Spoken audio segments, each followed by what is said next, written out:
or NASA.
What about the breathing, the panting, the moaning, the screaming?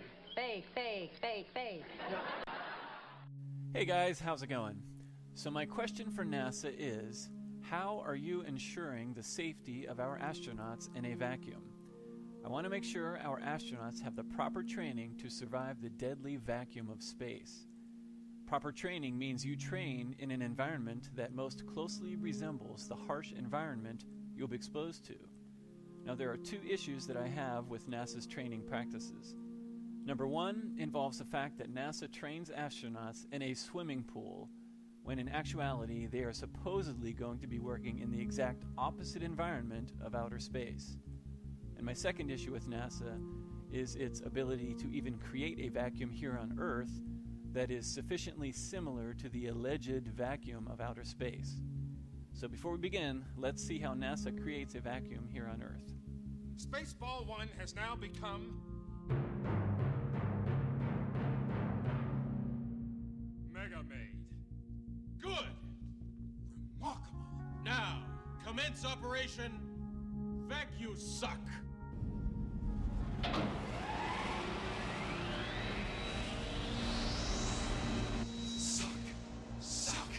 Suck!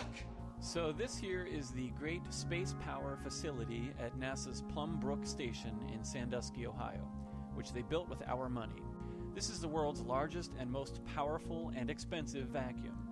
Some of the test programs that have been performed at the facility include high-energy experiments, full-scale rocket fairing separation tests, Mars lander system tests, deployable solar sail tests, and International Space Station hardware tests.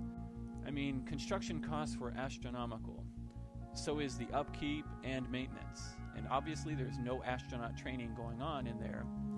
And a little later I will show you exactly what they do with it. They use it for propaganda videos and drop a feather and a bowling ball. Ugh. Anyways, so first off, this chamber makes a high vacuum. That's all it can do. And this high vacuum is 3 levels before the vacuum of outer space. So it's not even as powerful as the vacuum of space in which they will be working. And for those of you who don't think a vacuum is powerful, and that the pressure difference between a vacuum and the atmosphere in which we live is not powerful, check out what a vacuum can lift, and then think about what it would do to a puny tin can in space, or a wimpy spacesuit, especially over time, or if there's any minuscule imperfection or leak. So check this out. We're loading 42-inch 480 wall steel pipe, 3 to a truck. Pipe are about 40 feet in length, and they weigh about 9,000 pounds.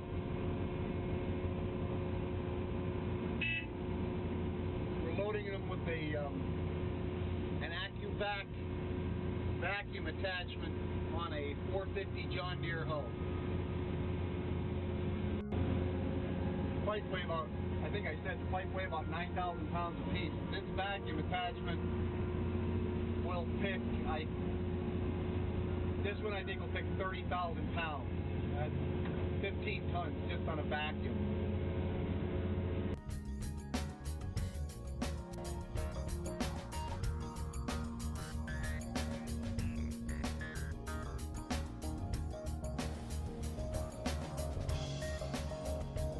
Now that's power. And it is funny how the vacuum chamber, like a submarine, has massively thick walls to withstand the difference in pressure. This is because, in the case of a submarine, the submarine must survive the difference in pressure that exists between the ocean, deep in the ocean, and the ground level atmosphere inside the submarine. Without very thick and structurally sound walls, the pressure difference would crush the sub.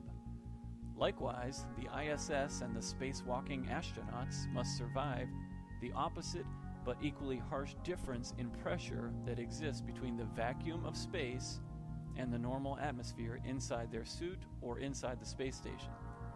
So again, it's funny that they need extremely thick and structurally solid walls for a submarine and a vacuum chamber, but for some reason, in the more powerful vacuum of outer space, you can survive in a flimsy spacesuit or the tin can known as the ISS. Sounds legit. To illustrate this even further, on the vacuum scale, this monstrosity of NASA, our great space power facility, is only a high vacuum. You can see from the chart that outer space is 3 levels of vacuum beyond NASA's most powerful vacuum, which they don't even train in anyways. And all of NASA's other vacuum chambers are only medium vacuums. So right there, that's a fail. They can't even recreate the vacuum of outer space, and they don't train in a vacuum. There's almost no footage at all of any astronauts even in a vacuum chamber, and plus, they even tell you it's their policy to only train underwater. They don't train in a vacuum chamber. This is a complete fail. I'll come back to this point in a minute, but before that, I want to discuss the major problems I have with NASA's policy of training astronauts in a gigantic swimming pool. And really, the only alleged benefit of training underwater in a pool, they say, is that it simulates zero gravity. Well, actually, it doesn't even simulate zero G. It only simulates zero G on camera, in a video, making videos, but not in practice. To summarize why training underwater is a complete fail, I made a list of 8 problems with training underwater as opposed to training with something like a zero-G wire system in a warehouse. So here we go. Number 1, pressure underwater is the complete opposite of the vacuum of space. Underwater, the pressure is extremely high and will compress, it'll crush you with extreme force. In a vacuum, pressure is extremely low, there's no pressure, and you will explode. Your spacecraft will explode with the extreme force, and it will do so outward, the opposite direction of underwater. So why in the world would you train under conditions that are opposite those in which you will be working? This makes no sense at all. Total fail. Number 2, resistance in movement. Underwater, moving around and pushing off of things will be much slower and tedious as opposed to the vacuum of space. At least if training is done in a warehouse on wires, there will be less resistance, which is at least closer to the complete lack of resistance in space. Water is the exact opposite of a vacuum. There's a great deal of resistance when you move around underwater. Number 3, it makes no sense to construct a full-scale model of the ISS underwater. An ISS replica could easily be constructed in a large warehouse or a hangar. It would be much easier to build, maintain, modify, etc. This is just silly to do it underwater. Number 4, teams of safety divers and camera crews must also risk their lives underwater for astronaut training, with the unnecessary burdens of tanks, gear, tools, parts, cameras, production equipment, etc. Instructors could be more helpful in a normal environment with astronauts on wires in a warehouse. It would also be easier for the camera crews to fake it. Number 5, it costs millions to maintain the gigantic swimming pool. The underwater ISS model, the crews, equipment, it would be a fraction of the cost to use a warehouse with wires and a normal ISS replica. Common sense. Number 6, the performance and integrity of a spacesuit underwater is going to be the opposite of how it would perform and hold up in a vacuum. Training on wires at normal atmospheric pressure would at least be closer to movement in a vacuum than underwater, and how a spacesuit would react. A real vacuum chamber testing would be the best, but again, training underwater makes no sense. Number 7, weight distribution, inertia, movement, and reactions would be completely different underwater. Training to move and work with zero-G wire systems in a normal atmosphere would be closer to the alleged vacuum of space. Number 8, spacesuits, gear, tools, equipment, spare parts, etc. are all designed for use in space, in a vacuum, not underwater. Tools such as drills, wrenches, hammers, bolts, quick releases, they would all behave completely differently underwater. This makes no sense to train to use these underwater. I'm astonished by how difficult it is to actually move around. The idea, like from the movie Gravity, that you could like reach out and grab something with one of these gloves? No way. Not gonna happen. So, there are no benefits to training underwater, in my opinion. But there are many disadvantages and outright dangerous issues if you train underwater. The better option would be to train on the ground in a warehouse with wires just like they do in the movies. They can simulate zero-G just fine with puppeteers and wire systems. They can do this in a normal atmosphere with less resistance than underwater, so at least it's a little closer to moving around in space and operating and fixing things in space, if it was reality. So anyways, I mean, we know why they train in a pool. It's for the simple reason that on camera, floating around in a pool has the appearance of floating in space. That's it. Otherwise, it makes no sense whatsoever to train underwater. In fact, it's just silly and foolish. But we don't use our brains and ask questions about what they do with our hard-earned money. We just see it on the news and we believe it. Now, here is one of the few instances of an astronaut supposedly in a vacuum chamber.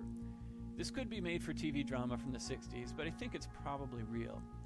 I think that they tried to use a spacesuit in a vacuum chamber, but quickly realized that it's impossible, at least in a high vacuum.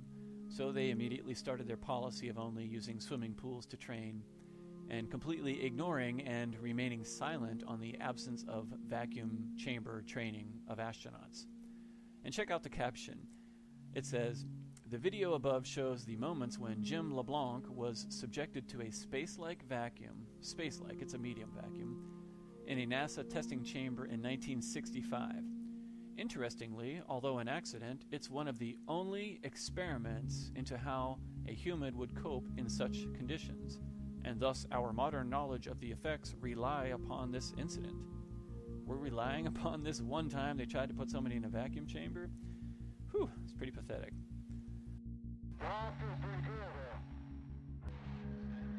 As I stumbled backwards, I could feel the saliva on my tongue starting to bubble just before I went unconscious. And that's kind of the last thing I remember. Wow, that's pretty crazy.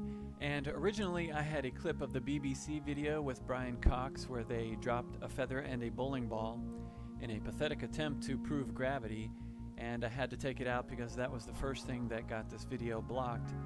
And I'll put the link in the description, but it's a horrible spectacle showing how they waste massive amounts of our tax money as they prepare the gigantic space power facility and operate it just to film the propaganda feather and bowling ball drop. And they all react like it's the greatest thing they've ever seen, and I don't know about anyone else, but I'm sick and tired of working my butt off so these jokers can waste my money on ridiculous productions like this. I mean, this facility is enormous, and even just sitting there unused, it takes massive amounts of money to maintain. And even more so when all of the workers have to show up and operate it for the propaganda. Heck, every time you shut the giant door, it probably costs thousands of dollars. And again, we pay them to create propaganda for us. Not the best use of capital, in my opinion. And then the next clip is the one that just got this video removed, and this was the clip from Smarter Every Day. I guess he didn't like how ridiculous he and astronaut Donald Pettit looked when they discussed the shutters on the cupola of the International Space Station. They basically talk about the tiny little O-rings that are used to create a seal for the 7 handles that open and close the shutters. They operate the handles from inside the cupola, and these handles close the shutters on the outside of the space station. So for me, the worst part was how ignorant Donald Pettit was when asked what to do in the event of a leak in the seal. He's like, then you have a leak. Probably seal off the cupola. There's probably a plan. I don't know off the top of my head, but there's probably a plan to replace the mechanism. It might require a spacewalk, all nonchalantly. And it's like, what in the world is he thinking? This is horrible. If the ISS were real, there would be a procedure for every possible contingency. What's going on? Sanders, what's going on? It's Megamaid. She's gone from suck to blow. On submarines, you train and practice emergency drills all the time. Even the lowest ranking member on a sub will know what to do in the event of an emergency. This is Donald Pettit, an elite astronaut. The astronauts are supposed to be the best and brightest, having to beat out hundreds of qualified people to become a NASA astronaut. I mean, are you kidding me? Where are the drills? What are the procedures? They would have a specific procedure for every type of incident. Loss of pressure, leaking seals, micrometeorite penetration, ammonia leak. I mean, come on, this is horrible. Where are the drills? The first thing they would show in videos would be them rehearsing drills. But instead, we get videos of spinning stuffed animals and making tacos, washing hair, blowing bubbles in space. I mean, really? Does anyone believe this stuff? If it were real, there would be non-stop, serious drills about how to stay alive in the event of an emergency. Then at the end, Mr. Smarter Every Day even exclaims, "You have the vacuum of space being held back by 2 little bitty O-rings. That's incredible." Well, he's right there. It is incredible that people believe it. And shame on us for being ignorant for all of these years. But anyways, at least we know now, and we can observe these things in greater detail with objectivity. So thanks so much for watching, guys, and I hope you all have a nice day. Adios.